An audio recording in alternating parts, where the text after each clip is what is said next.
padang teduh untuk bernama.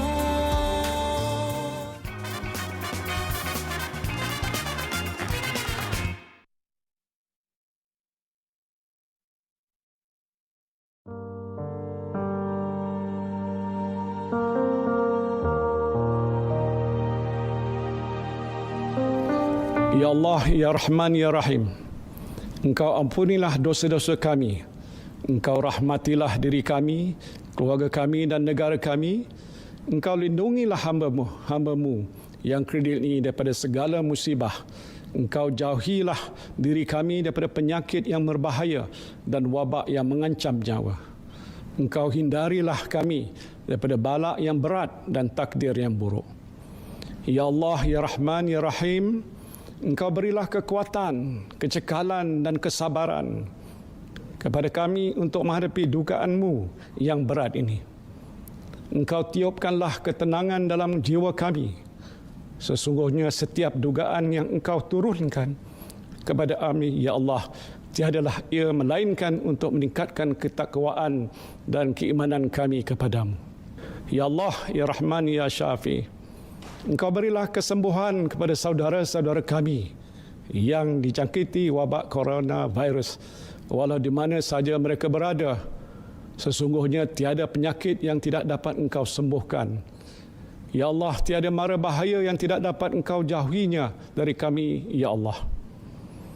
Kami bermohon kepadamu, Ya Allah, lindungilah kami, selamatkanlah kami, sejahterakanlah kami.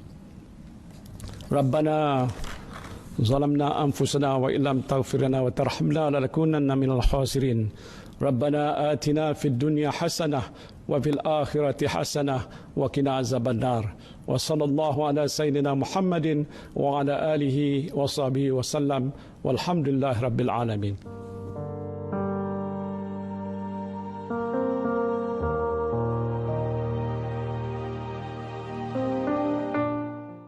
Bismillahirrahmanirrahim. Assalamualaikum warahmatullahi wabarakatuh. Salam sejahtera. Kita bersua lagi dalam Malaysia hari ini, edisi Isnin 27 April 2020, 4 Ramadan 1441 Hijriah. Saya Ali Iskandar dan saya Ani Mizati Rizki bersama dengan anda untuk pagi ini, hari pertama untuk bulan Ramadan. Kita bersiaran dari Mishai. Apalagi kan, maknanya sebab selalunya kita dapat menyambut satu Ramadan bersama dengan anda, tapi kali ini dia jatuh pada hari Jumaat. Maka bukan program kami, inilah hari pertama kami bersama dengan anda untuk Ramadan kali ini. Pastinya yang kita harapkan agar anda sentiasa berada dalam keadaan sihat dan sentiasa bersemangat lagi untuk menjalani ibadah puasa walaupun di musim PKP ni. Ya, kita berada di hari ke-41 dalam Perintah Kawalan Pergerakan ini. Semoga norma baharu ni semakin lama semakin kita dapat biasakan diri. Betul. Dan kepada yang berupaya untuk menjalankan ibadah di bulan Ramadan ini, termasuklah selain daripada puasa, termasuklah ibadah tarawih, syabas diucapkan sebab sebelum ni barangkali dah biasa sangat ke masjid. Tahun ni rasa macam pelik sedikit, macam mana nak menyesuaikan dengan keadaan. InsyaAllah hari ketiga keempat tu dah rasa macam dah ada momentum tu. Tahniah kita ucapkanlah. Semoga terus istiqamah sampailah penghujung Ramadan nanti. Amin, insya-Allah. Rata-rata yang berkongsi di media sosial nampaknya agak menarik. Masing-masing berkongsi berjemaah bertarawih bersama-sama, membaca Al-Quran, bertadarus, bertadabur dan sebagainya. Alhamdulillah, semakin lama semakin boleh diadaptasi oleh setiap keluarga. InsyaAllah. Apa yang kita harapkan agar ibadah ini tidak berhenti di situ sahaja. Sebab ini baru 4 Ramadan kan? Ya, kita harap-harap betul. Kita harap-harap konsistenlah ianya sampai ke akhir Ramadan. Bukan pada anda sahaja tapi pada diri sendiri juga, untuk kita sentiasa ingat yang tidak ada yang boleh menghalang kita untuk mendapatkan keberkatan di bulan Ramadan ni. Betul ya. Pada masa yang sama juga kita melihat dengan adanya social media ini, upaya kita untuk melihat apa saja yang berlaku secara langsung turut membuatkan kita rasa rindu dengan keadaan di luar kan. Antara lain siaran langsung ataupun live streaming yang dilaksanakan oleh masjid-masjid ketika solat tarawih. Ada imam, ada bilal dan petugas masjid saja, bertiga saja tapi solat tarawih. Jadi ini menggamit kerinduan lah, tapi apakan daya, kita harus akur dengan perintah demi memutuskan rantaian COVID-19 ini. Dan kita nak ucapkan terima kasih juga dan terus berjuang kepada rakan-rakan kita di Barisan Hadapan ini dalam menjalankan tugas mereka. Ya, dan hari 41 ni harapnya kita dah berupaya untuk menyesuaikan diri dengan pola pemakanan kita. Tempoh kita berada di rumah dan bagaimana kita memanfaatkan sebaik-baiknya dengan segala ibadah yang dituntut dalam bulan Ramadan ini. Dan kalau ada kesempatan untuk menghulurkan sumbangan, ya, banyak cara boleh dilakukan secara dalam talian kan. Ya. Betul. Dan sedikit perkembangan terkini lah Perintah Kawalan Pergerakan ke-41 bermakna sudah 41 hari kita menjalani Perintah Kawalan Pergerakan. Pastinya kalau daripada awal belum biasa, sekarang ni dah biasa dan sekarang ni mungkin dah lebih menerima tentang keadaan ini. Cuma dalam akhbar harian hari ini pelbagai yang dikongsikan berkaitan dengan perkembangannya. Pelajar IPT juga mula pulang pada malam ini. Itu antara yang menarik di akhbar. Dan juga pelbagai lagi perkara-perkara yang dikongsikan berkaitan dengan perkembangan Perintah Kawalan Pergerakan ataupun PKP yang ke-41 dan dikabarnya mungkin akan berlanjutan lagi. Siapa tahu, tetapi ini adalah untuk kebaikan semua. Itu yang kita kena sentiasa ingat. Sekali lagi syabas dan tahniah diucapkan kepada semua barisan hadapan yang terlibat. Kalau kita tengok hari dah 41 hari, maknanya mereka dah pun tidak kenal siang dan malam itu selama 41 hari ataupun lebih daripada itu sebenarnya. Ya, itulah dia. Itu antara cabaran yang harus mereka tempuhi dalam memastikan wabak ini dapat dikawal. Dan pada masa sama kita juga meraihkan perkhabaran gembira seperti Anim sebutkan tadi tentang pelajar IPT yang mula dapat pulang ke rumah dan bertemu dengan keluarga setelah sekian lama, dan juga aplikasi Gerak Malaysia ni yang nanti kita akan kongsikan lebih lanjut yang membolehkan siapa yang terperangkap di kampung dapat kembali ke rumah masing-masing setelah beberapa hari berada di tempat yang sebelum ni barangkali nak selamat balik kampung, tiba-tiba dah balik terpaksa berada di kampung untuk beberapa hari sebelum dapat pulang kembali ke rumah. Jadi ini juga akan kita kongsikan nanti. Jadi banyak perkara yang kita raikan, ya, perkembangan positif. Pada masa yang sama ada zon-zon tertentu yang sudah kembali hijau. Itu juga jangan kita ambil mudah, jangan kita lihat macam dah hijau jadi boleh lupakan tentang penjarakan sosial, lupa tentang segala aspek keselamatan, kerana hijau ni boleh jadi kuning balik, kuning boleh jadi merah balik.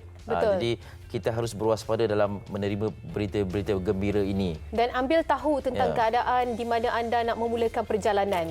Kerana aplikasi ini akan membenarkan jika aplikasi ini dapat digunakan dan pihak berkuasa akan membenarkan perjalanan anda jika kawasan itu bukanlah zon merah, kawasan itu mestilah zon hijau. Maknanya dari segi pergerakan tu anda kena tahu di mana dan ke mana anda nak pergi supaya permohonan ini tidaklah akan menyusahkan pihak-pihak lain. Kan? Sebab sekarang ni kejap lagi kita akan kongsikan terus di halaman akhbar. Mungkin boleh mulakan terlebih dahulu berita harian, Eli. Pelajar IPT mula pulang malam ini seperti yang dikabarkan tadi. Satu berita gembira sedikit di musim PKP ini. Pelajar institusi pengajian tinggi IPT yang terkandas sejak PKP pada 18 Mac lalu akan pulang ke kampung masing-masing pada malam ini bermula dengan IPT di zon tengah dan diikuti di zon utara malam esok. Kementerian Pengajian Tinggi membuka bilik gerakan yang beroperasi 24 jam bagi pelajar dan ibu bapa mendapatkan maklumat lanjut. Halaman 5, 6 dan 7 berita harian ada berkongsi tentang artikel ini. Dan pelajar zon tengah akan balik dahulu. Kerajaan benar penghantaran pulang penuntut Universiti IPT berperingkat. Pastinya pelbagai yang faktor-faktor yang perlu diikut ataupun SOP yang perlu diikut dalam proses ini. Di mana proses itu dijangka membabitkan pergerakan kira-kira 85% atau 53,000 pelajar ke kawasan zon hijau dengan perjalanan dibuat dari jam 9 malam hingga 9 pagi bagi mengelak kesesakan dan pergerakan besar pada waktu siang. Okey, itu antara perkongsian yang menarik juga dan perkabaran yang menarik bagi pelajar-pelajar IPT yang telah lama tersekat di IPT, IPTA masing-masing. Dan kita harapkan kelonggaran sedikit ini dapat dimanfaatkan dengan cara kita mematuhi SOP pergerakan yang diberikan oleh kerajaan. Itu yang paling penting sekali. Betul. Okey, nak beralih ke akhbar berikutnya. NST. Cuma saya nak sambung juga di NST muka surat 5 berkaitan dengan pelajar IPT yang dapat pulang ke rumah ni. Kita terus anjak ke muka surat 5 dahulu. Ada satu infografik ni. Ini kedudukan anak-anak kita yang pulang nanti juga diamalkan penjarakan sosialnya. Maknanya di setiap bas tu ada 20 pelajar saja dibenarkan untuk menaiki bas. Kemudian ada 2 pemandu dan seorang penyelia. Jadi cara kedudukan pelajar di dalam bas itu diasingkan sebegini, dijarakkan. Maksudnya satu baris tu ataupun kan satu tempat ada dua kerusi. Setiap 2 kerusi tu ada satu penumpang sahaja. Jadi itu cara dijarakkan. Maknanya walaupun alhamdulillah tidak ada kluster IPT dan sebagainya, ya, langkah keselamatan masih lagi diambil kira untuk menghantar mereka pulang supaya adanya social distancing dan sebagainya. Muka surat 5 ada perkongsian lebih lanjut. Okey, tadi muka hadapan dikongsikan dalam NST ni, right strategies, as Malaysia registered double digit number of new cases for the 7th time yesterday since the start of the MCO. The health DG said the measures taken by the government ataupun have produced the desired result. Jadi alhamdulillah dengan langkah-langkah yang diambil oleh kerajaan dalam membendung pandemik ini, muka surat 6 ada lanjutannya. 38 new cases reported, no deaths, tiada kematian. It's the second lowest daily figure since 36 cases on April 22nd. The country's effort to combat the COVID-19 pandemic continue to produce encouraging outcomes, and more patients recovering from the disease, and the number of new cases beginning to decline. The number of cases dipped to its second lowest daily figure yesterday, with 38 cases registered. The lowest figure was 36 cases on April 21st. Jadi bila kita nampak angka yang rendah ini, kita bersyukur dan kita terus memberikan sokongan. Jangan ini menjadikan kita timbulnya euforia dan buat kita tak apa, kes ramai dah pulih, jadi kita boleh keluar dan lupakan apa saja prosedur ataupun langkah-langkah keselamatan yang diambil sebelum ini. Masih lagi dalam tempoh berjaga-jaga, ya, berhati-hati, dan kalau kata keluar rumah bila ada keperluan saja, ikut arahan yang diberikan. Dan juga kita sentiasa ingatkan diri sendiri untuk tidak mengambil mudah tentang keselamatan ataupun langkah-langkah keselamatan yang dititipkan sebelum ni. Maknanya kalau sebelum ni kita melihat pada angka tu sentiasa meningkat, kita ada rasa kesedaran, takut nak keluar pakai hand sanitizer, pakai mask dan sebagainya. Tapi sekarang sedikit sebanyak diri sendirilah kita cakap kan, untuk mengambil langkah keselamatan tu agak dilonggarkan sedikit. Jadi jangan mengambil mudah tentang situasi ini. InsyaAllah kalau kita kerana perjalanan kita masih belum berakhir lagi. Belum untuk menentang COVID-19 ini. Ya, kalau ada yang menyatakan awal Mei. Tapi semua bergantung kepada kerjasama kita lah. Betul, kan? betul. Okay. InsyaAllah. Okey, last kali yang terakhir di harian Metro, ujian Ramadan 362 rumah rosak kerana ribut petir. Apa yang dikongsikan di sini, sebanyak 362 rumah membabitkan 4 penempatan penduduk dalam Mukim Hulu Kinta, Perak, rosak akibat dibadai ribut beserta hujan lewat petang kemarin. Kejadian itu berlaku ketika kebanyakan penghuni sedang bersiap memasak untuk juadah berbuka untuk keluarga masing-masing, namun semua bernasib baik apabila tiada kemalangan jiwa dan hanya 2 keluarga dipindahkan ke inap desa disediakan kerajaan negeri terbabit. Itu dia.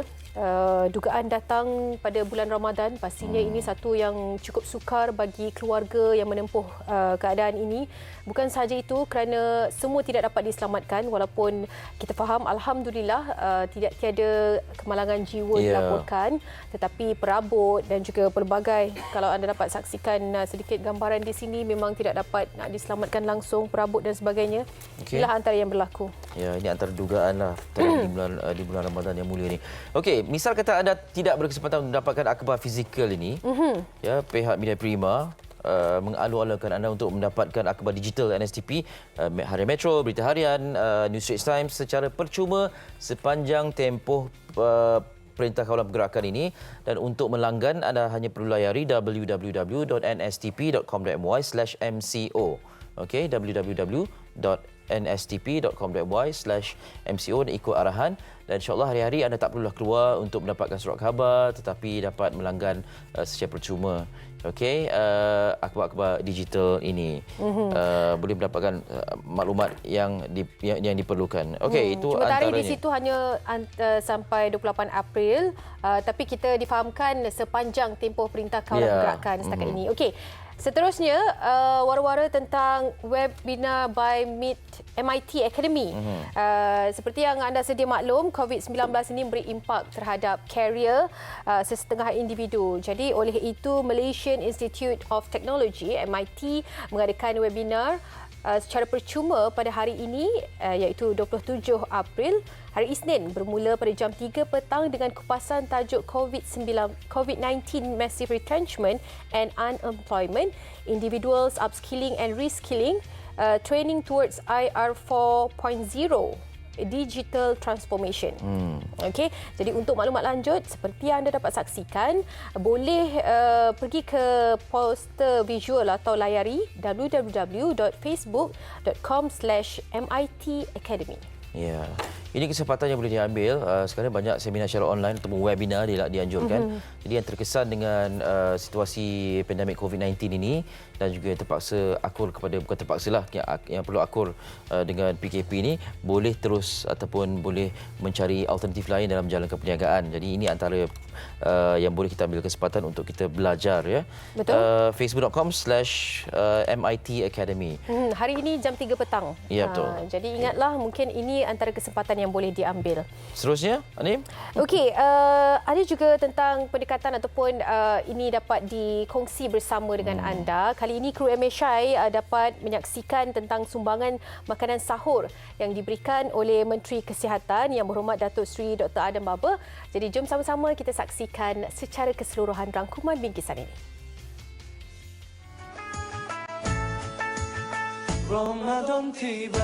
Jumaat lalu, buat pertama kalinya umat Islam di Malaysia mula berpuasa dalam norma baharu berikutan penularan pandemik COVID-19. Kru MHI berpeluang secara eksklusif bertemu dengan Yang Berhormat Menteri Kesihatan Malaysia, Datuk Seri Dr. Adham Baba di Ibu Pejabat Kementerian Kesihatan Malaysia, Putrajaya. Sekitar jam 12.30 malam, kami mula bergerak ke lokasi untuk sesi penyerahan makanan sahur. Ahlan wa sahlan ya Ramadan. Pagi ini saya berada di Hospital Kajang Selangor untuk bersama-sama dengan para petugas kesihatan di sini menerima kunjungan Menteri Kesihatan Malaysia Yang Berhormat Datuk Seri Dr. Adham Baba memberikan makanan sahur buat petugas-petugas di barisan hadapan di sini. Yang Berhormat Menteri menyantuni kira-kira 20 orang petugas kesihatan yang bertugas pada malam itu. Ketibaan rombongan ini turut disambut oleh pengarah hospital Dr. Abdul Ghani Abdul Jalil. Frontliners begitu bersemangat untuk menjalankan tugas kerana ini merupakan satu ibadah dan juga satu tanggungjawab yang besar kerana dunia dengan kes pandemik COVID-19 ini bukan sahaja di negara kita tetapi di negara-negara lain dalam dunia, dan kita melihat bahawa apa yang dilakukan pada hari ini sebenarnya ialah untuk membantu supaya kita dapat memberikan perkhidmatan supaya kadar sembuh daripada sakit COVID itu dapat kita tingkatkan dan mereka yang dirawat dapat diberikan rawatan yang terbaik. Datuk Seri Dr. Adham Baba telah menyerahkan sebanyak 200 bungkusan makanan termasuk air dan kurma. Semoga Ramadan kali ini terus bermakna buat kita semua biarpun dalam suasana PKP. #Stop COVID-19, #kita jaga kita, #kita mesti menang. Kepada penonton-penonton Malaysia hari ini TV3, saya ingin mengucapkan selamat menyambut Ramadan Al-Mubarak dan juga kepada kaki tangan Kementerian Kesihatan Malaysia, terutama sekali pada frontliners yang menjaga dan juga memberi rawatan kepada pesakit-pesakit COVID serta mereka yang juga berusaha bersama-sama memastikan bahawa kita dapat memberi rawatan terbaik dan juga kepada frontliners yang juga memberi makluman kepada masyarakat betapa kita perlu memutuskan rantaian penularan wabak COVID-19 hingga berjaya dan dapat kita atasi dengan cemerlang, insya-Allah.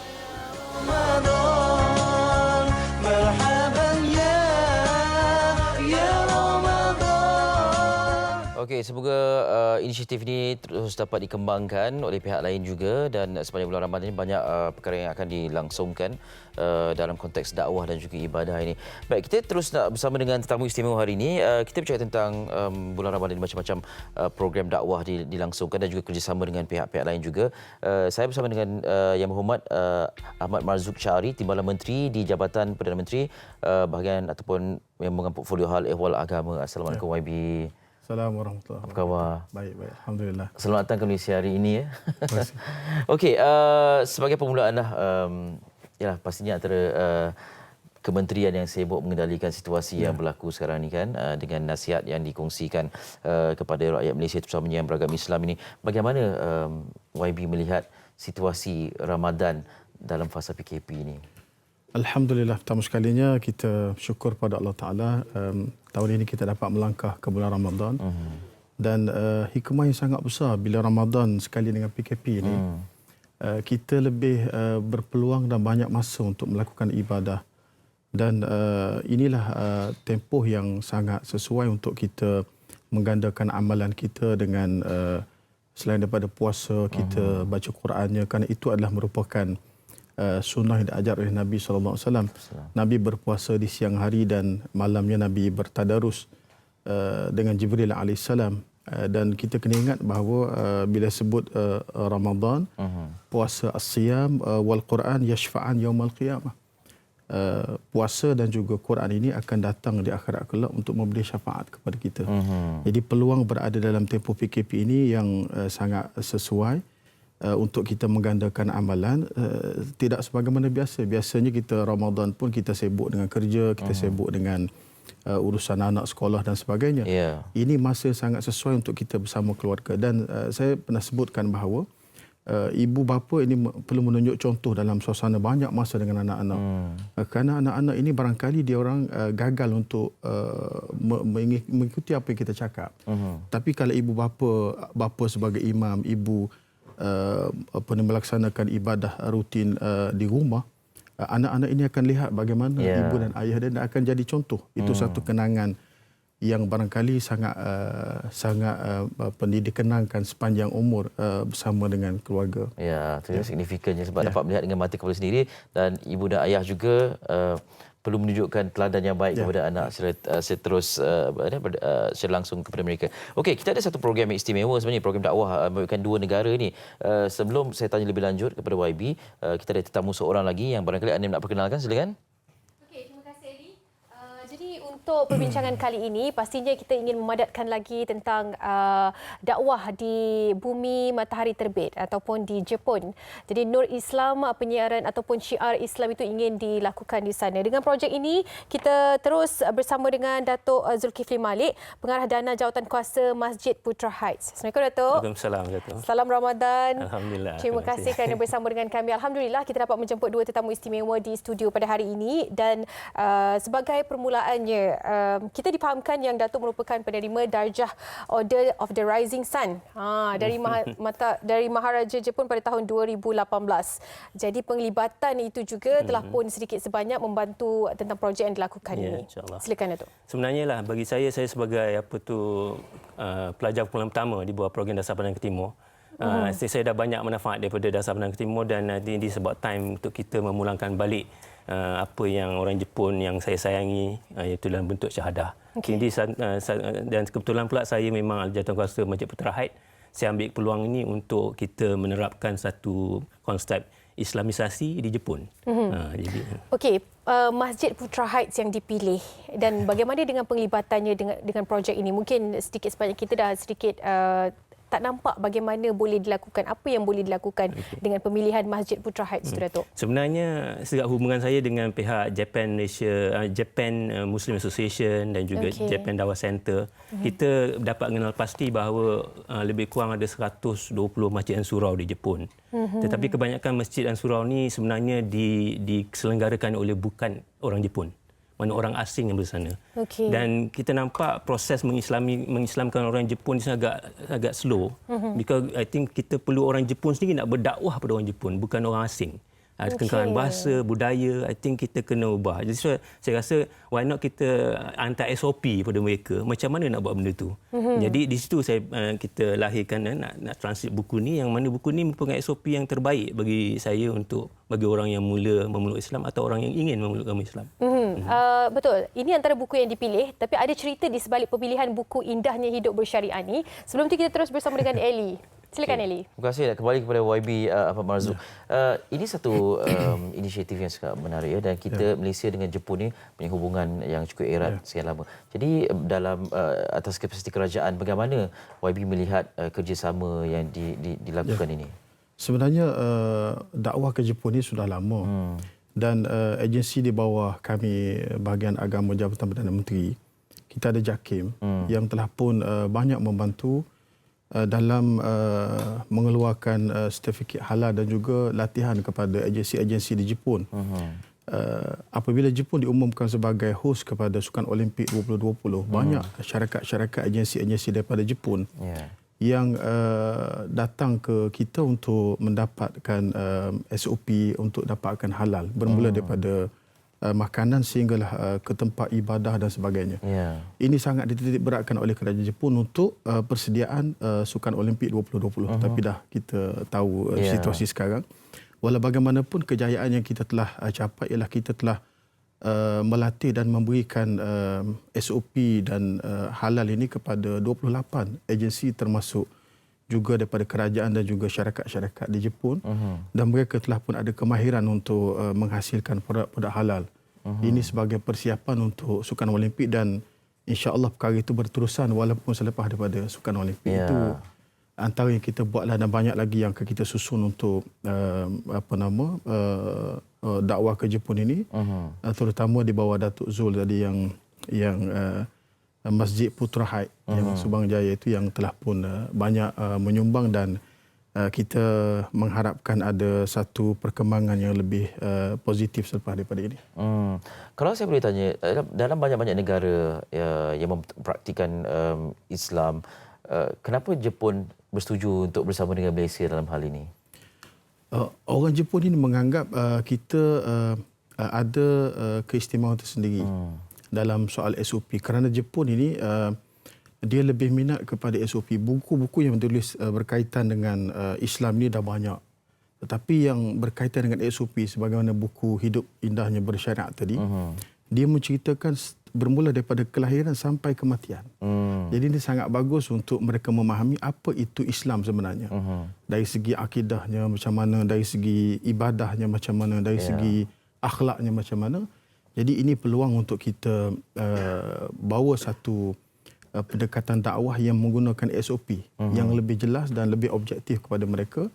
Kerana kita tahu Jepun ini sudah budaya hidup dia, kekemasan dia, dari segi tata tertib dia tak jauh dengan Islam sebenarnya. Jadi ini peluang untuk kita menjalankan dakwah, dan insya-Allah mereka lebih mudah menerima Islam itu apabila adanya konten-konten yang menarik seperti ini untuk mereka fahami dengan lebih jelas. Ya, itulah dia. Ini satu program yang ataupun satu usaha yang menarik ini, menyuntik sesuatu kepada satu budaya yang dah sudah sistematik. Ya, itulah dia.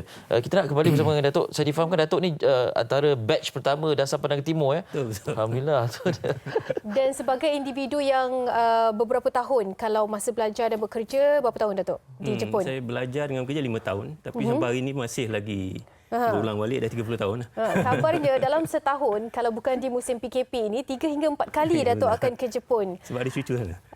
Ada cucu di sana, ada keluarga di sana, dan pastinya mengenali bagaimana syiar Islam di sana di Jepun ni. Sedikit apa yang Datuk boleh kongsikan dengan pandangan Jepun terhadap Islam di Malaysia? Okey. Kalau kita lihat di Jepun dengan di Malaysia ni, kalau kita lah sebagai orang Islam sekalipun, untuk berdakwah ni satu benda yang agak bukannya mudah. Walaupun kita orang dilahirkan Islam. Sama juga. First generation anak orang Jepun tu, bila dia lahirkan anak dia pun tak berani juga nak mengislamkan kawan-kawan dia yang lain. Jadi di situ saya nampak bahawa instead of dia orang ada stumble block di situ, dan bila dia lihat orang Pakistan, orang Turki yang berada di sana cuba nak islamkan dia orang, sedangkan mereka sendiri tak dari segi sikap, kebersihan tu tak mencapai piawaian dia orang, macam mana dia nak ikut? Jadi saya kata approach mesti ubah. Kita ajak anak-anak muda Jepun ni ke Malaysia. Kita adakan wujudkan training program antara masjid dengan masjid contohnya, atau institusinya, so that they come here, dia belajar dengan kita, dia balik dan dia berdakwah pada bangsa dia sendiri. Itu lebih efektif saya rasa.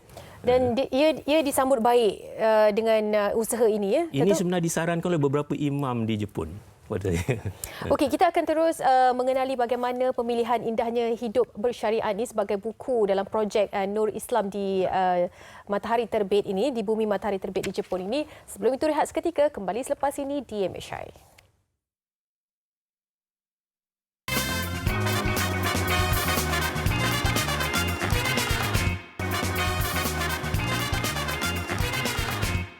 Okey, bersama lagi dalam Malaysia hari ini dan kita ada tetamu di dua bahagian yang berbeza-beza tapi cerita tentang konteks yang sama. Kita terus bersama dengan YB Ahmad Marzuq Syari, Timbalan Menteri di Jabatan Perdana Menteri Hal Ehwal Agama.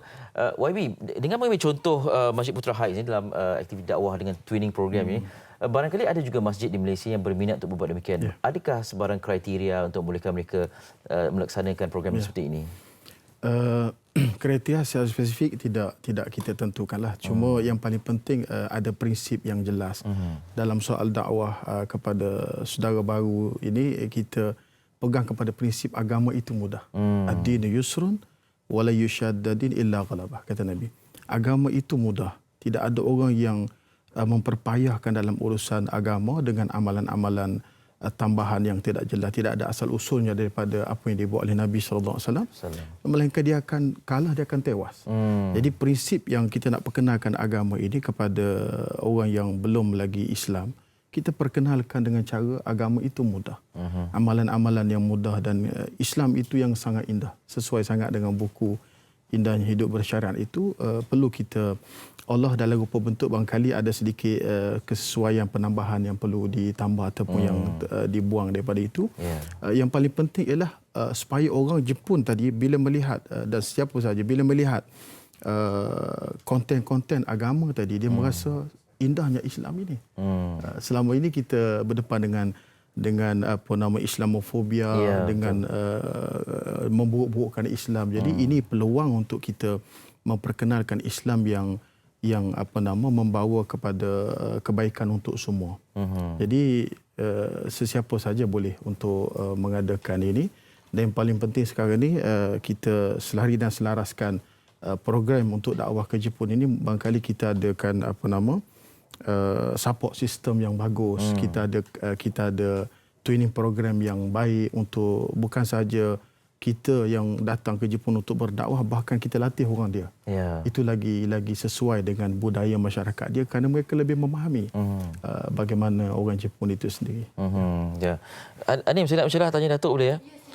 Datuk, kita tahu masyarakat Jepun ni masyarakat yang sangat menjaga diri mereka kan. Kalau ada orang asing datang untuk nak mencuit budaya mereka ni, mereka sedikit defensif lah. Jadi adakah itu antara cabaran awal ataupun memang bila melihat Islam ni mereka dengan hati terbuka boleh menerimanya? Itulah cabaran utama kita. Pertama dari segi pakaian. Bila you datang dengan flyers agama Islam, kadang berjubah dan sebagainya, itu dia dah mula tak boleh terima dah. Kedua, bila orang yang datang tu tidak sebersih mereka. Appearance itself. So dia tak welcoming. Jadi ini hambatan utama sebenarnya. So dari bahasa satu, kita punya daripada sikap kita. Ini benda. Bukan kata orang-orang yang pergi ke sana tidak menjalankan tugas, tapi mereka cuba. Tapi kengkangan bahasa dan budaya nombor satu dia punya tembok besar dia. Jadinya kita nak langkau tu ialah kita ajar orang dia lah, macam YB cakap tadi, kita ajar orang dia kemari supaya dia berdakwah pada bangsa dia sendiri. Itu lebih efektif bagi saya. Because after so many years, baru 40,000 je orang Jepun masuk Islam. So terlalu besar, maksud saya pasaran. Terlalu besar kita potensinya. Potensi. So I think kita ambil grab lah dia punya peluang ini kan. Dan melihat kepada sebab bila mereka menggunakan SOP Malaysia, maknanya secara tidak langsung mereka juga mengamalkan mazhab Syafi'i di sana. Tetapi sebelum dengan projek ini dan sebelum mereka mendapati Malaysia menggunakan SOP ini dan berminat dan sebagainya, adakah mazhab Syafi'i juga diamalkan di sana? Sebenarnya kebanyakan masjid surau di Jepun tu dominasinya ialah daripada Turki dan juga Pakistan. Jadi mereka bawa cara mereka, mazhab mereka. Tapi bila satu hari tu saya menunjukkan buku ni kepada seorang bukan Islam, orang Jepun, tapi dia fasih berbahasa Melayu kerana dia Setiausaha Agung Persatuan Malaysia Jepun di Tokyo, Mr. Arai. Bila dia baca buku ni, dia kata this is very good starter kit, kata dia. Starter kit, okey. Mana manual. That's how Jepun melihat buku ni macam manual yang baik, kata dia. Itu saya terpanggil, kata why not kita translate benda ni. Kalau orang Jepun yang bukan Islam pun kata menarik, ini kan orang yang dah masuk Islam, mungkin ini jadi panduan yang lebih baik. Jadi itu antara punca kami memilih buku ni dalam banyak-banyak buku, dan kebetulan dah jual lebih 1.3 juta buku ni di Malaysia. So it's a very good book untuk kita untuk kita translate lah. Maknanya dalam proses untuk menterjemahkannya dalam bahasa Jepun bagi orang Islam di Jepun untuk faham itu sekarang ini dalam proses ataupun memang dalam proses. Dalam proses lagi. Untuk PKP ni mungkin terganggu sedikit tidak. Usahanya? Sekarang ni kita punya software yang hebat. Oh, iyalah betul. Malay, English, Japanese concurrent boleh jalan. Walaupun kita boleh memantau ketiga-tiga bahasa dalam satu masa. Walaupun kita tak berada face to face, kita punya projek still berjalan macam yang kita rancangkan. Alhamdulillah. Itulah dia. YB, bila kita bercakap tentang mazhab yang berbeza ni, ialah kita satu lagi, kita ni Malaysia masyarakat berbilang kaum. Kita ada pelbagai kepercayaan dan sebagainya. Di Jepun tu boleh dikatakan homogeneous lah kan. Jadi ada perkara tertentu yang mereka lihat tidak sama dengan kita, walaupun mereka tertarik dengan naskah-naskah yang kita kongsikan ini. Bagaimana kita memberitahu kepada warga ataupun negara lain yang ada sedikit perbezaan budaya yang diamalkan di Malaysia ini? Pertama sekali kita kena ingat prinsip agama ini, kita tak boleh paksa orang untuk masuk Islam. Islam itu terbuka kepada mereka, la ikrah fid din. Dan begitu juga kita tak boleh paksa orang untuk ikut satu-satu mazhab. Terpulang kepada kebijaksanaan dia dan terpulang kepada ilmu yang mereka pelajari untuk mereka beramal dengan mana-mana mazhab. Asalkan dalam kerangka mazhab Ahlussunnah wal Jamaah. Dan saya tengok satu benda yang unik bagi orang Jepun ini ialah, ini sebagai tambah apa yang disebut oleh Datuk tadi. Mereka dari segi peradaban, dari segi tata tertib, kekemasan tu sudah hampir dengan Islam.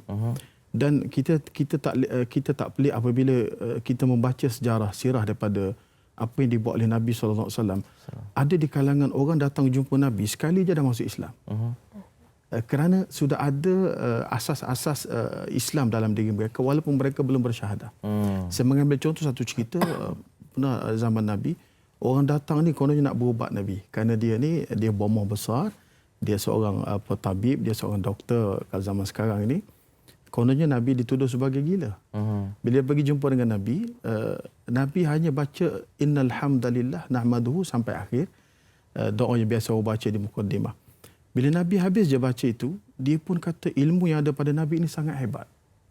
Sebab sebelum tu dia pergi jumpa dengan Nabi, dia kata, aku boleh berubat orang dan aku setiap kali aku berubat orang ini Allah bagi kesembuhan kepada usaha yang aku buat. Walaupun dia belum Islam. Tapi dia sebut Allah akan bagi kesembuhan. Bermakna dia sudah ada asas-asas yang kuat dalam diri dia, kebergantungan kepada satu kuasa yang dia sebut Allah yang bagi kesembuhan walaupun dia bukan Islam. Jadi bila Nabi sebut Islamnya begini, kebergantungnya kepada Allah, bila nak minta tolong dengan Allah, berterima kasih kepada Allah, bersyukur kepada Allah, dia masuk Islam terus. Jadi ini saya ingat lebih hampir kepada masyarakat Jepun yang ada sikap dan peradaban yang sangat menarik yang kita semua tahu. Kita tengok banyak dokumentari yang telah pun dikeluarkan menunjukkan bagaimana mereka ini hidupnya sangat tertib, kemas dan juga sangat beradab. Bila kita melihat kepada dakwah, kalau dilakukan di Malaysia juga adalah sangat sukar, apatah lagi dilakukan di Jepun. Tadi dapat dikongsikan ada setengah usaha di mana pelajar-pelajar Jepun itu datang sendiri ke Malaysia, melihat kepada bagaimana Islam di Malaysia ini dan bawa balik ajaran itu ke negara Jepun. Dikatakan lebih efektif. Mengapa, Datuk? Saya lihat begini, bila anak-anak muda tu datang kemari, dia melihat gaya hidup kita dan kebanyakannya berkata bahawa Jepun dari segi dia berterima kasih pada muka bumi semua manusia dah selesai. Tapi ending part dia syurga neraka tak ada. Dalam ikigai mereka, that is the missing point. Dan dia nampak Islam ni, maknanya at the end of the day, bila kita berbakti kepada muka bumi semua manusia, ada reward kemudian, bukan sekadar untuk di muka bumi aja. Missing point ni, ramai orang Jepun nampak bahawa this is the answer they are looking for. Macam mana kita, bukan macam saya setuju dengan YB tadi, kita tak boleh paksa orang masuk. Kan? Tapi kita nak dia datang dan faham sendiri. Di sana memang susah dia nak faham. Di sini dia boleh lihat dan rasai sendiri. That's why I think it's very important yang kita tu. Dan kita di Universiti Islam Antarabangsa, kita ada 18 orang pelajar Islam Jepun. Saya nak mulakan sebagai platform pertama saya. Okey. Macam mana mereka dah di sini, kebetulan dia ada di UIA dan kita macam mana kita nak buka mobilize lah. Kita guna itu, leverage on them. Supaya mereka boleh bawa ajaran itu ke Jepun, dan apabila orang Jepun bersama dengan orang Jepun sendiri akan menyampaikan, ianya lebih hebat kan, lebih hebat dia punya lebih efektif dengan usaha itu. Dan juga kita kembali pada Masjid Putra Heights yang menjadi pilihan secara tidak langsungnya. Jadi untuk usaha itu, adakah ada lagi perjalanan yang diusahakan? Saya terima kasihlah pada YB kerana sama-sama menyokong projek kami ini. Ini projek perintis. InsyaAllah 3,000 naskah buku ni akan kita translate dalam bahasa Jepun, dan kita di samping itu ada Quran pun kita translate untuk kita hantar ke Jepun. Itu untuk fasa pertama kita. InsyaAllah cuma duit yang datang mungkin datang daripada Masjid Putra Heights, tapi kami nak mengembangkan juga. Mungkin ramai orang Islam di Malaysia ni yang lain atau mungkin sebenarnya Ramadan ni boleh sama menginfak lah. Sama-sama, the more kita dapat kumpul duit, lebih banyak kita boleh print dan agihkan. Sebab kat sana ada 120 tempat yang kita nak agihkan. Maknanya satu masjid surau mungkin dapat 10 je, sikit sangat kan. Mungkin kita boleh buat lebih besar. Dan seterusnya saya cadangkanlah, ini cadangan kami, sebab salah satu misi Masjid Putra Heights ialah globalisasi. Kita akan ada hubungan antarabangsa dengan masjid-masjid di luar. Dan of course, kalau masjid kami, insyaAllah kita adakan kursus bahasa Jepun. Bagi mereka yang berminat ke arah sana. Dan ramai pelajar-pelajar di USIM, pelajar UI yang memang ada keinginan ke arah tu. Mungkin datang belajar bahasa dan kemudian sama-sama terus dia orang punya semester break ke bersama-sama. Menarik. Baik. Okey, itu dia antara perkongsian, dan terima kasih diucapkan kepada Datuk Zulkifli Abdul Malik, pengarah Dana Jawatan Kuasa Masjid Putra Heights, berkongsi dengan kita di studio hari ini. Eli, silakan. Soalan terakhir saya pada Datuk YB. Apa harapan daripada apa yang sedang dilaksanakan ini? Kita bercakap tentang berdakwah kepada negeri dan memang maju. Sebelum ini kita tahu banyak dakwah kepada negeri yang sedang bangun, yang mundur dan sebagainya. Apa harapan YB? Apa yang kita lihat, kita kena faham dakwah ini sebahagian daripada tanggungjawab kita. Bukan sahaja kita dituntut untuk beragama, beramal untuk kita, tetapi kita perlu melihat dengan penuh kasih sayang kepada saudara kita yang belum Islam. Jadi harapan saya ialah supaya bukan sahaja usaha daripada Masjid Putra Heights, bahkan masjid-masjid lain. Dan juga kepada orang Islam, terutama dalam bulan Ramadan ini, untuk menyokong dan membantu usaha kita yang dibuat ini, dengan bersedekah bagi menginfakkan wakaf buku itu ke wakaf Quran, ke wakaf apa sahaja, yang barangkali projek akan disusuli selepas daripada ini lebih banyak daripada ini. Dan saya menjuru kepada seluruh rakyat Malaysia supaya mengambil peluang ini sebagai sebahagian daripada amal jariah dan juga aset kita untuk akhirat kelak. Mudah-mudahan. Apatah lagi memberi kesempatan di bulan Ramadan yang mulia ini, YB. YB, terima kasih banyak-banyak sudi bersama kami. YB Yang Berhormat Ahmad Marzuq Syari, Timbalan Menteri di Jabatan Perdana Menteri, Hal Ehwal Agama. Selamat menjalankan tugas juga diucapkan. Datuk, terima kasih sekali lagi. Selamat maju jaya juga. Semua dapat sokongan yang besar dan luar biasa untuk program ini.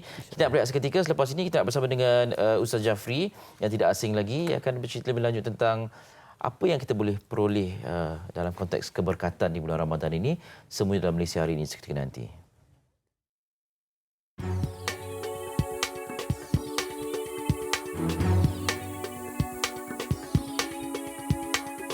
Orang ramai yang terkandas di kampung halaman semasa tempoh perintah kawalan pergerakan PKP dan ingin kembali ke rumah masing-masing, kini boleh membuat permohonan melalui aplikasi Gerak Malaysia.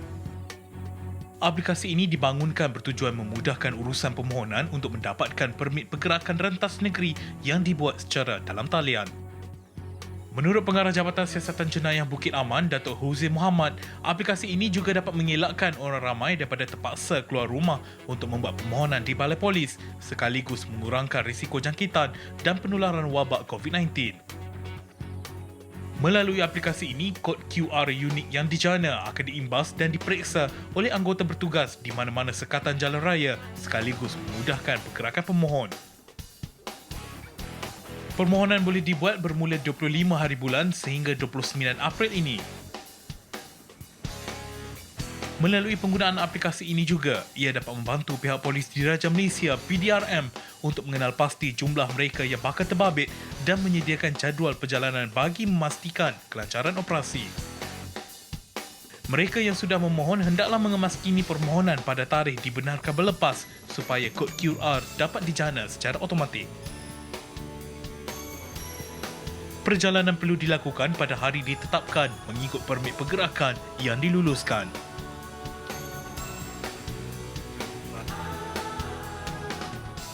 Okey, kita harapkan dengan adanya aplikasi Gerak Malaysia ni segala-galanya dipermudahkan, ya, dilancarkan, dan kalau dapat pulang ke rumah masing-masing, semoga ibadah Ramadan dapat diteruskan dengan sempurna mudah-mudahan. Okey, bercakap tentang bulan Ramadan yang penuh barakah ini, kita nak bersama terus dengan Ustaz Jafri Abu Bakar untuk barangkali ada perkongsian lanjut yang kita mungkin terlepas pandang atau mungkin kita terlalu terkesan dengan PKP ini sampai kita tak rasa nikmat Ramadan itu. Ustaz, Assalamualaikum. Waalaikumsalam warahmatullahi wabarakatuh. Apa khabar? Bersama lagi, alhamdulillah. Itulah dia, bersama lagi kita secara maya. Ustaz, kita cakap tentang bulan yang penuh dengan keberkatan ini. Setakat ini dalam fasa PKP ini barangkali kita melihat satu norma baharu meraihkan bulan Ramadan ini. Sebagai mukadimah, apa yang boleh Ustaz katakan? Baik, bismillahirrahmanirrahim. Alhamdulillah, ala kulli hal, dalam keadaan kita ber-PKP ini, kita masih diizinkan oleh Allah untuk memasuki bulan Ramadan. Bulan yang penuh barakah. Yang Nabi SAW menyebutkan, bila nak masuk bulan Ramadan, Nabi SAW sebut kepada para sahabat dalam bulan Sya'ban, telah datang kepada kamu Ramadan syahrun mubarak. Telah datang kepada kamu bulan Ramadan, bulan yang penuh barakah. Apa maksud barakah? Ulama menyebutkan, barakah maksud ziyadatul khair, bercambah kebaikan-kebaikan. Jadi dalam bulan Ramadan ni Allah berikan kepada kita, Allahumma salli ala Sayyidina Muhammad, semua jenis kebaikan yang digandakan pahala di sisi Allah SWT. Kalau kita sembahyang dalam bulan Ramadan, berkata ulama salli ala Sayyidina Muhammad, amalan yang kita lakukan dalam bulan Ramadan, salli ala Sayyidina Muhammad, siapa yang melakukan amalan sunat dari cabang kebaikan, nilainya sama seperti melaksanakan amalan itu seperti mana fardu. Dan sesiapa yang menunaikan fardu, maka seolah-olah dia menunaikan 70 fardu yang selain daripadanya. Itu di antara keberkatan bulan Ramadan. Setiap yang kita lakukan dalam bulan Ramadan, amalan-amalan fardu digandakan oleh Allah seperti 70 kali ganda. Macam kalau kita solat tu, Allahu Akbar, angkat takbir ni, macam kita semayang siap-siap 70 kali ke hadapan. Inilah yang menyebabkan ramai umat Nabi Muhammad SAW dalam syurga. Satu hari dalam kitab Sayyidina Muhammad Mukasyafah Al-Qulub, karangan Imam Ghazali rahimahullah ta'ala, menceritakan satu kisah seorang nama Syam'un. Ulama menyatakan sebagian mengatakan bahawa dia seorang Nabi. Dia berjihad fisabilillah 1000 bulan tak pernah letak pedang dia.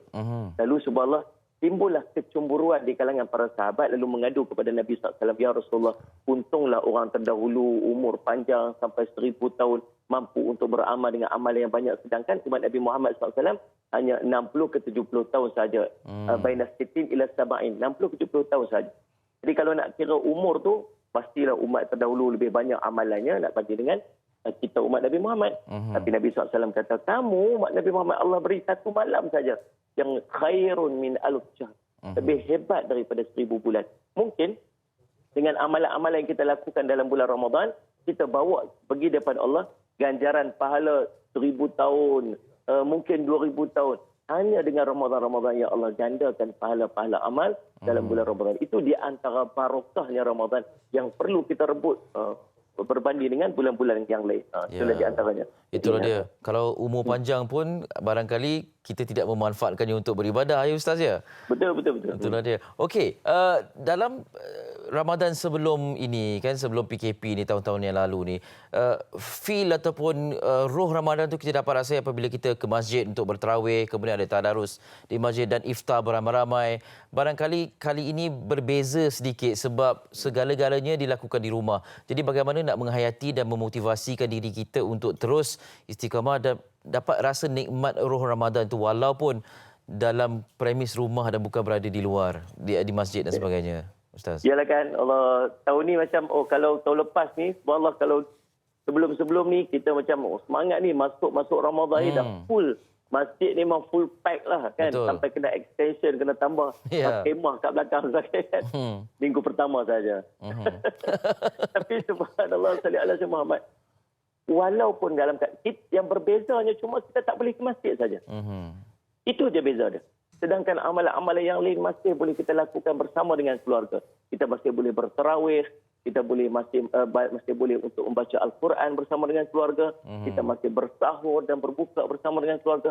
Bahkan spesialnya pada tahun ini, Eli dan semua penonton MHI sekalian, oleh Allah Muhammad, kita dapat beribadat ini bersama-sama dengan keluarga kita. Memanfaatkan waktu ibadat ini spesialnya bersama dengan keluarga. Dulu kita pergi masjid, suami jadi makmum, isteri jadi makmum kat belakang kan. Anak-anak pun duduk in between kat mana-mana kadang anak-anak kita. Tapi kali ini subhanallah, ayahnya upgrade, naik pangkat semua daripada makmum jadi imam kan.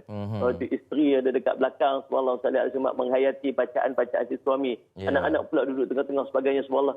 Kita tuan-tuan tahu satu perkataan yang kita boleh sebut, memasjidkan rumah kita. Memasjidkan rumah ya? Memasjidkan rumah. Jadi semua amalan yang kita boleh buat di masjid hari itu, waktu bulan Ramadan yang lepas, kita buat pula dalam keadaan Allahumma salli ala sayyidina Muhammad di rumah kita pada bulan Ramadan ini.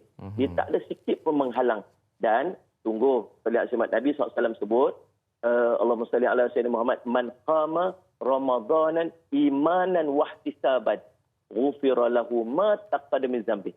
Siapa yang menghidupkan Ramadannya dengan iman dan harap sungguh-sungguh di sisi Allah akan pahala dan ganjarannya, maka Allah akan mengampunkan dosa-dosa yang terdahulu. Inilah motivasi, Eli. Motivasi apa?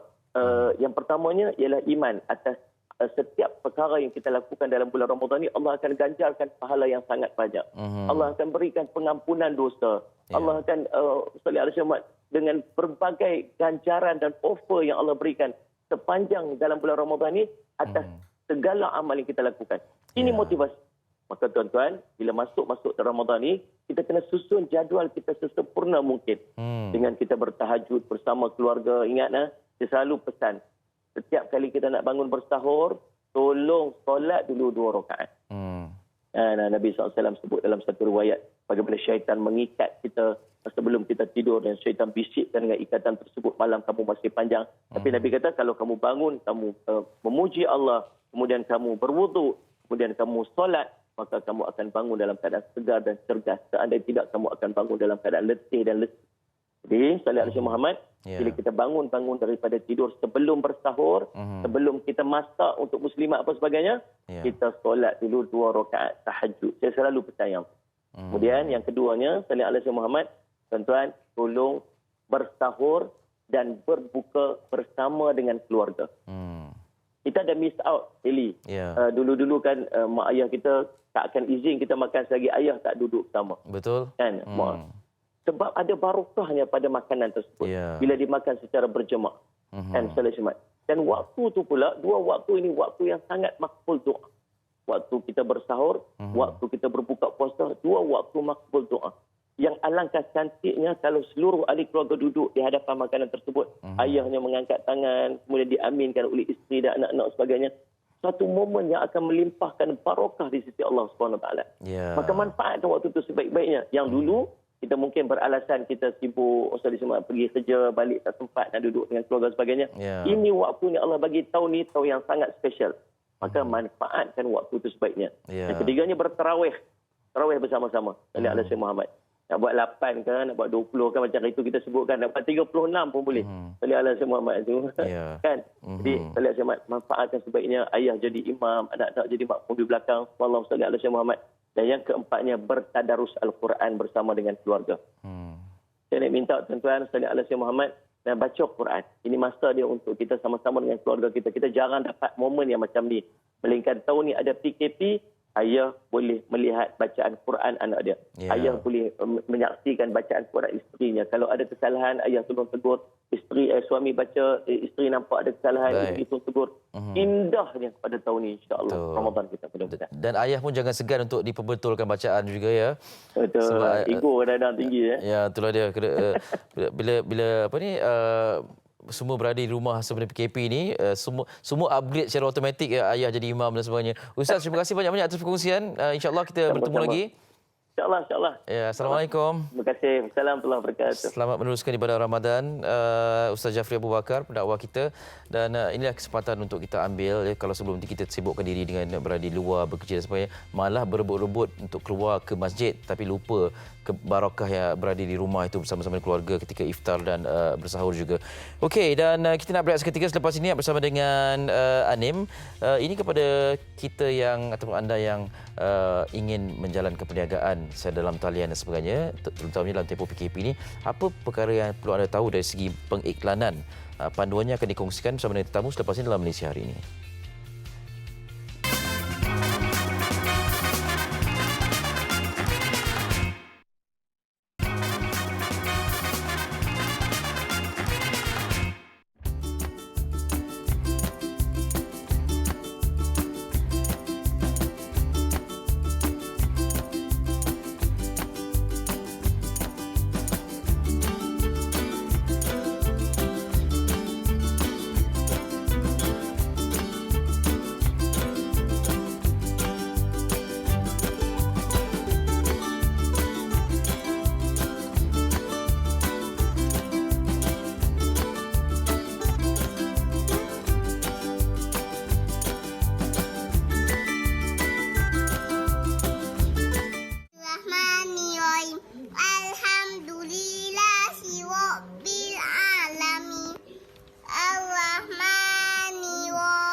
Okey, macam-macam aktiviti yang dilakukan oleh keluarga, individu sempena dengan PKP ni bagi memenuhi masa, dan kadang-kadang pelbagai idea yang dicetuskan termasuklah dengan cabaran ataupun challenge yang diwujudkan sepanjang dengan PKP ni. Tapi tidak mengapa, kami seronok untuk melihatnya.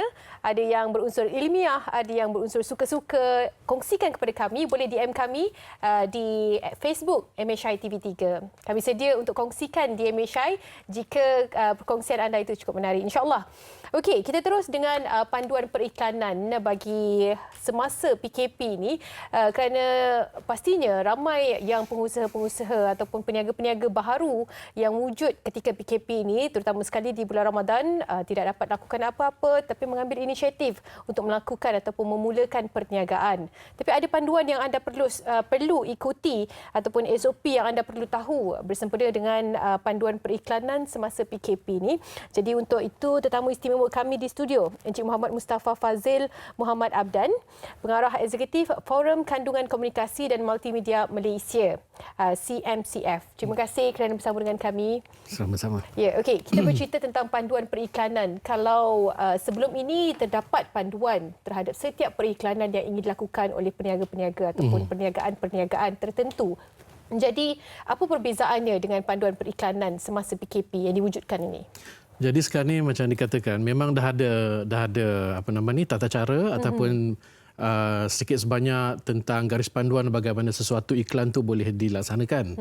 Untuk tempoh PKP ni, sekarang ni kita berdepan dengan norma baru kan. Ya, betul. Jadi pada masa yang sama, mungkin ini juga menaikkan hasrat kreatif bagi sama ada peniaga-peniaga maupun juga dengan pengguna yang akan nampak iklan-iklan tersebut.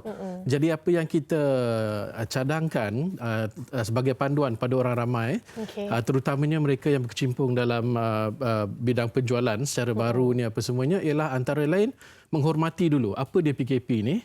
kerana di waktu PKP ini memang ramai frontliners kita, orang barisan hadapan. Betul. Jadi kalau kita buat sebarang iklan ataupun sebarang pesanan perkhidmatan awam, maka salah satu daripadanya biarlah mesej yang disampaikan atau disimbang itu biar positif. Kerana kadang-kadang mungkin kita ada peniaga-peniaga yang mungkin menjual barangan yang ada sangkut paut dengan frontliners tersebut ataupun barang-barang yang menjurus kepada hal-hal kesihatan atau kebersihan. Jadi dalam itu kita hormati apa yang PKP ini sebenarnya akan membuat dan juga bagaimana kerajaan menangani krisis sekarang ni lah. Itu yang utama sekali. Tetapi selain daripada itu, memang bila kita nak buat iklan ni memang kita nak menjual barang lah ataupun produk masing-masing. Jadi terma dan syarat untuk promosi-promosi kita tu mesti terang, mesti telus dan jangan menipu lah. Ini yang kita risau sangat bila ada perniagaan dalam talian. Berlumba-lumba untuk mencari sales ataupun jualan. Betul. Maka mereka membuat kreativiti itu lebih daripada apa yang sepatutnya. Jadi itu yang kita risau, terutama sekali jika pengguna tertipu. Betul. Kita tak nak ada satu situasi di mana hal-hal ini berlaku dalam cabaran PKP dan tambahan pula bila kita dah masuk bulan Ramadan ni.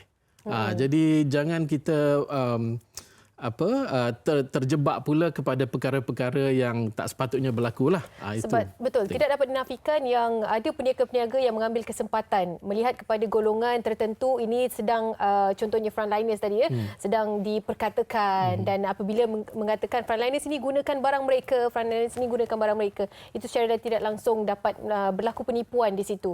Tetapi bagaimana dengan mereka yang panduan periklanan ini, adakah diperkatakan ataupun dihebahkan kepada mereka yang baru nak mulakan perniagaan di musim PKP ini ataupun mereka yang sudah perniagaan yang sedia ada? Ini untuk semualah lebih kurang. Sebab kita keluarkan perkeliling panduan ni utamanya untuk sektor komunikasi dan multimedia. Okay. So pada mereka yang terlibat dalam sektor tersebut, kebanyakannya sudah menggunakan kod kandungan komunikasi dan multimedia Malaysia yang kami kendalikan dan keluarkan.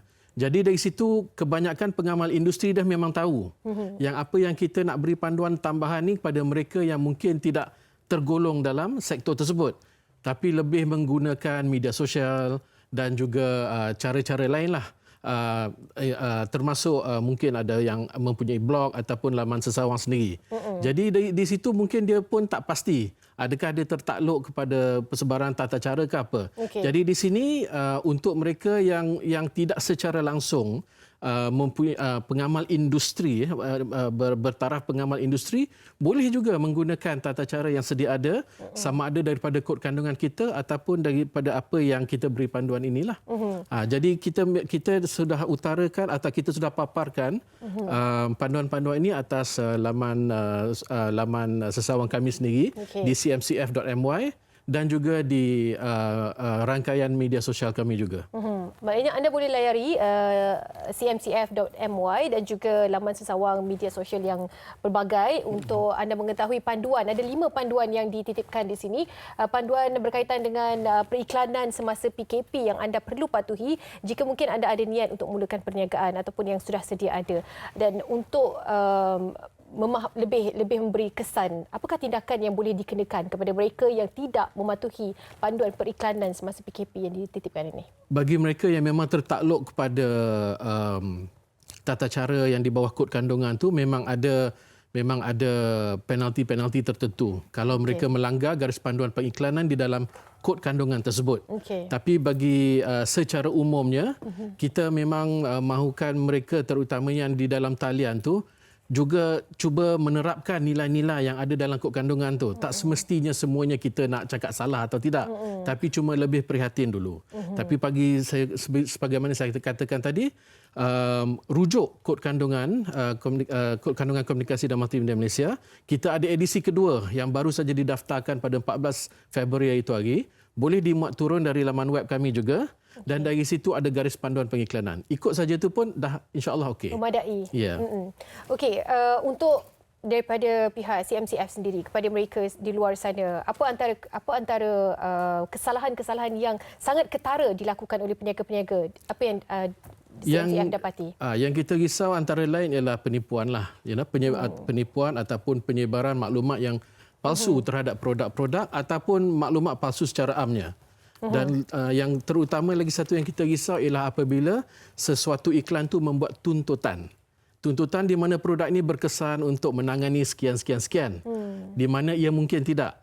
Tapi sekiranya sebuah produk itu memang telah mendapat pengesahan daripada badan berkuasa, sama ada seumpamanya dari Kementerian Kesihatan dan sebagainya, tunjukkan sijil tu atau nombornya atau apa sahaja supaya pengguna dapat membeli dengan rasa selamat. Yang itu yang kita nakkan. Sama paling senang kalau kita katakan produk ini halal. Kalau betul produk ini halal, adakah peniaga tersebut telah mendapatkan sijil halal? Itu saja. So benda ini sebenarnya yang senang boleh diutarakan, beri maklumat. So beri maklumat yang sewajarnya dan selengkap-lengkapnya yang sebolehnya kepada pengguna supaya mereka boleh membeli ataupun menggunakan wang yang mereka dapat daripada bantuan-bantuan sebagainya dengan cara berhemah dan dengan cara senang hati. Kerana kita nak memastikan semua individu dapat sama-sama memahami tentang panduan periklanan. Tidak mahu memberi sebarang kesan yang tidak baik kepada individu ataupun pengguna yang membeli barangan anda. Terima kasih diucapkan kepada Encik Muhammad Mustafa Fazil Muhammad Abdan, Pengarah Eksekutif Forum Kandungan Komunikasi dan Multimedia Malaysia CMCF.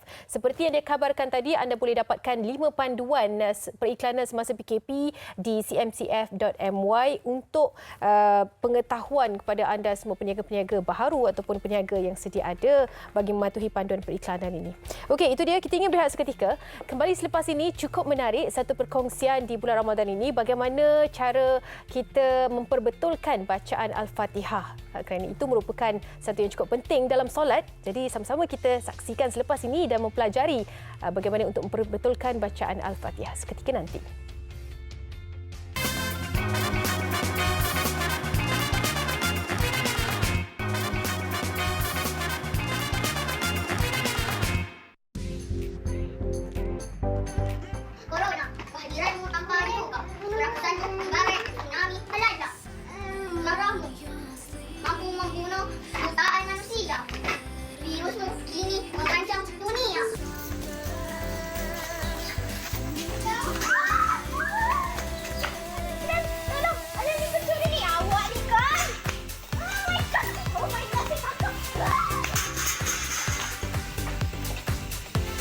Rakaman tersebut dirakam oleh orang awam di sekeliling tempat itu. Kes itu sedang disiasat oleh pihak polis. Sama kita menteras jenayah.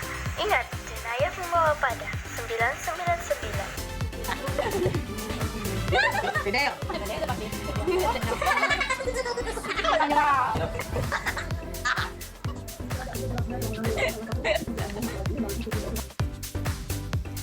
Dia macam-macam kereta, macam-macam perangai. Ada tadi generasi pelapis 1999 nampaknya. Betul, kita dah nampak dah siapa pelapisnya. InsyaAllah kita akan hubungi nanti. Boleh brush up lagi. Okey, seperti yang kita kabarkan tadi, Eli. Ingin memperbetulkan bacaan Al-Fatihah.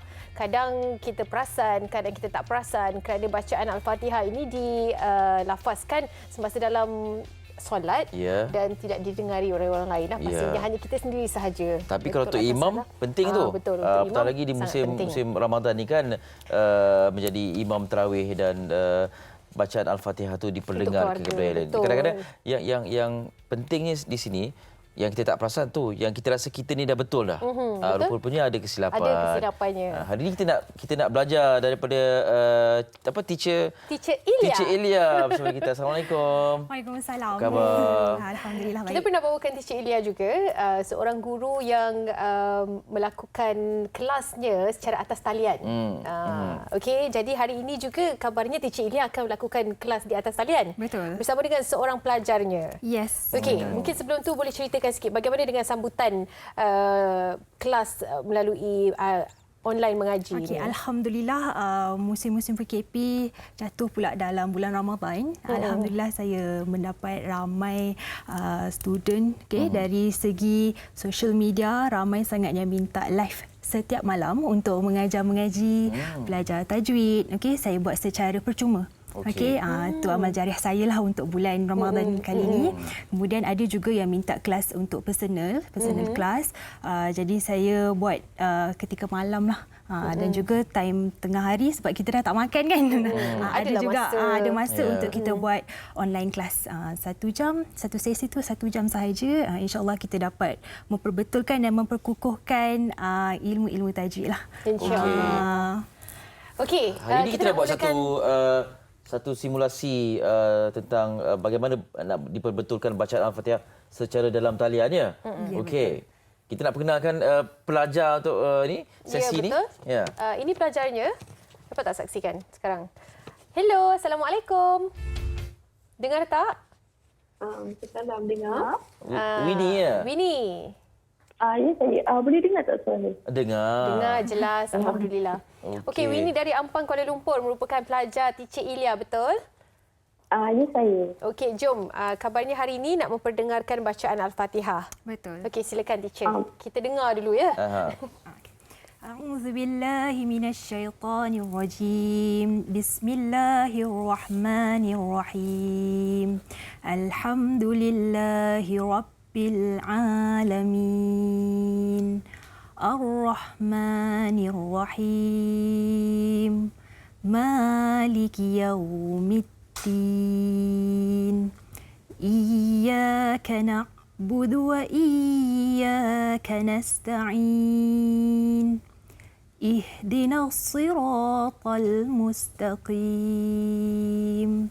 صراط الذين أنعمت عليهم غير المغضوب عليهم ولا الضالين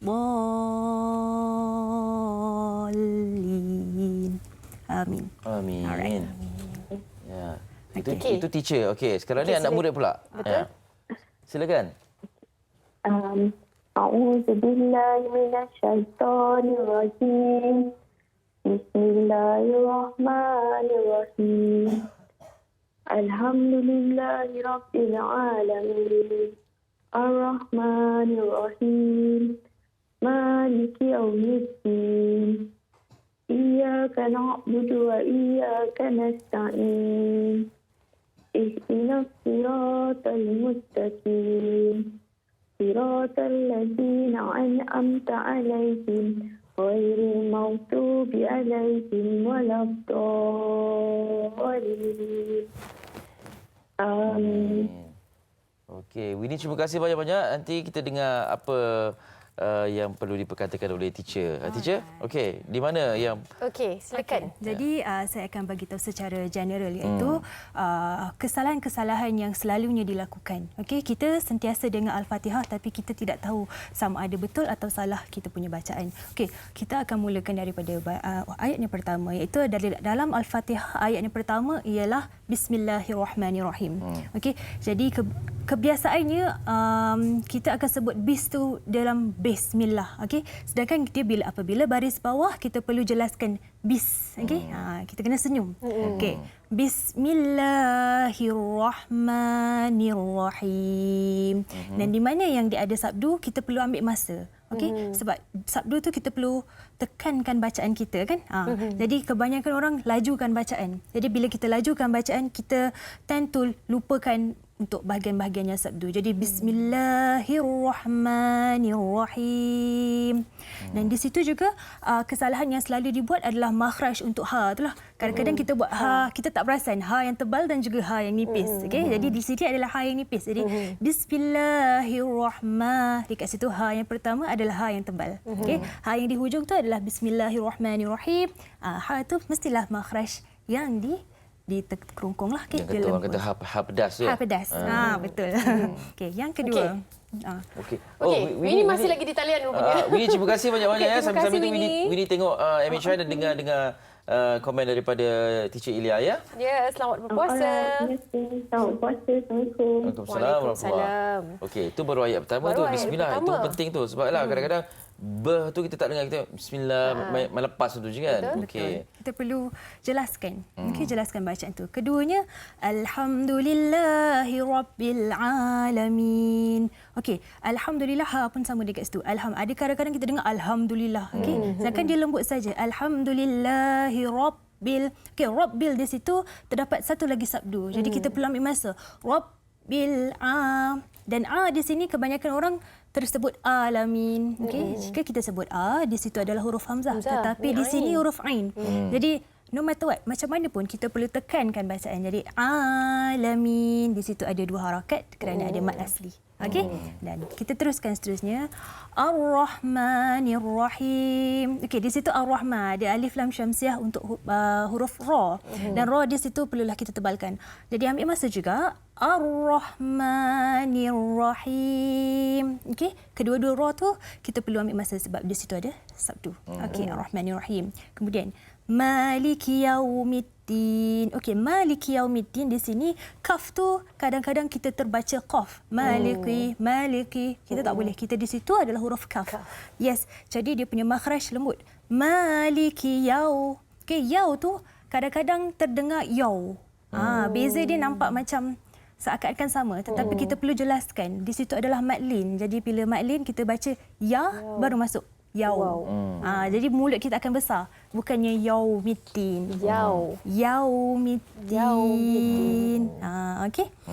Okey. Yang ini, yang seterusnya, iyyaka na'budu. Okey, disebabkan kita lajukan bacaan, jadi kita tak perasan ada sabdu di situ. Kedua-dua, kita perlu tekankan bacaan.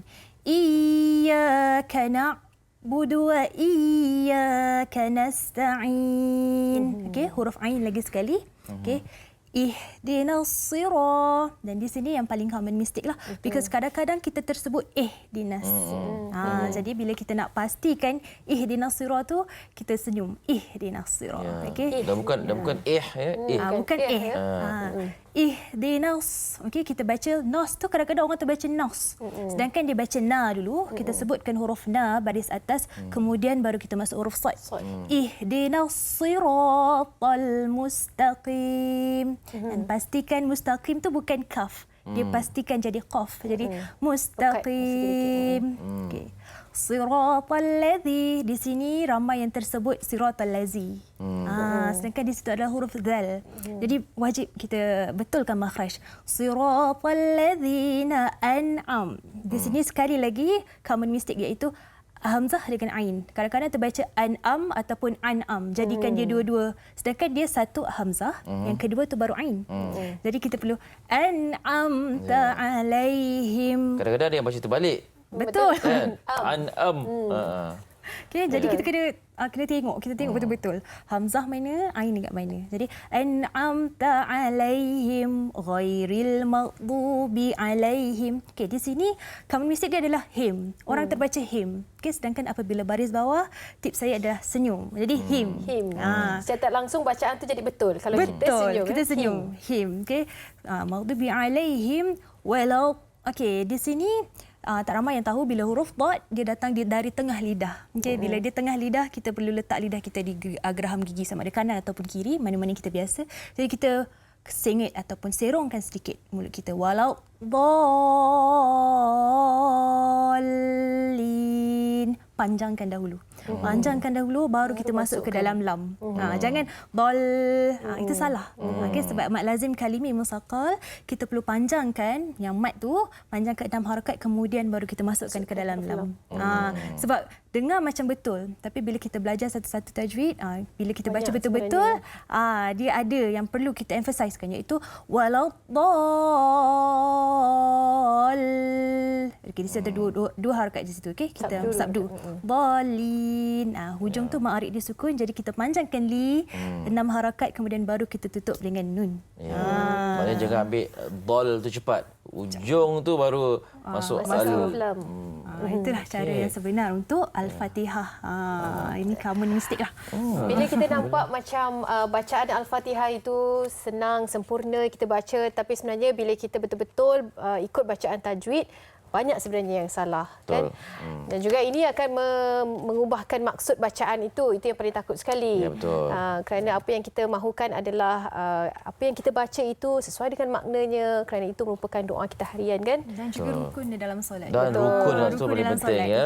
Solat kalau tak betul dengan bacaannya. Cik terima kasih banyak-banyak. Katanya hari Khamis akan kembali ke MHI. InsyaAllah. Baik, InsyaAllah sepanjang Ramadan ni kita akan bersama dengan Teacher Ilya belajar. untuk hari Isnin dan juga Khamis. Betulkan bacaan kita ya.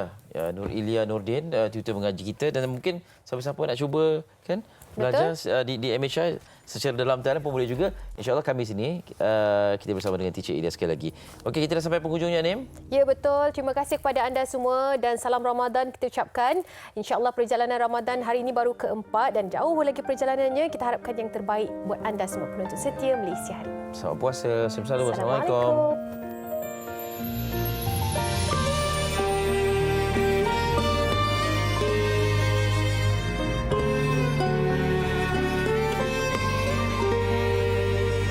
Percaya kata janjimu, karena ku yakin apa di genggammu. Keharuman setanggi surga, bukan kilauan sebilah belati. Tersiksa jiwa merindu, bagai terkurung di basah tengkuju. Kewangian aroma bunga tak menggugah keteguhan iman. Cinta tak pernah terbongkar dan terlebur pada redup renung mata yang menipu. Tuntas ku mendaki puncak cinta teragung. Izinkan aku melafazkan kata bicara hati yang mudah diterjemah.